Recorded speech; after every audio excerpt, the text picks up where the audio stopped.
આ સાહેબ જાદા ને 12 વાગ્યા સુધી આઈપીએલ ના મેચ જોવા હે અને પાછું 11 વાગ્યા સુધી તેની હવા નથી પડતી. ઉઠાડે ને ઉઠાડ હવે. આ વેકેશન માં રમી લ્યો, પછી સ્કૂલ ચાલુ થાય ને એટલે ભણવા ભેગું થવાનું છો. આ તારી માત તને ચડાવે હે.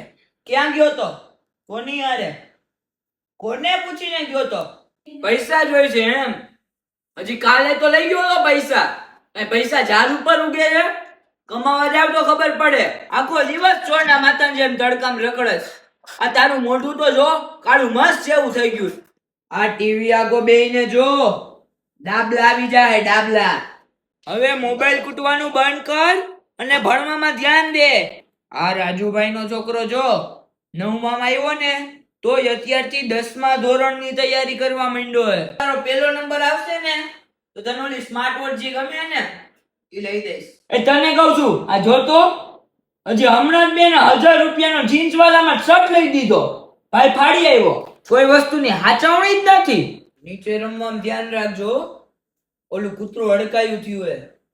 ખબર હે ને હમણાં હરીભાઈ છોકરાને કઈડી ગયું હતું. ટીવી નું વોલ્યુમ ધીમું રાખ ને. આજુબાજુ બધાય હુતા હોય. તારા ટ્યુશન વાળા સાહેબ નો ફોન આવ્યો તો. હું રસ્તામાં તો એટલે ઉપાડ્યો નહીં. કઈ ફરિયાદ તો નથી ને?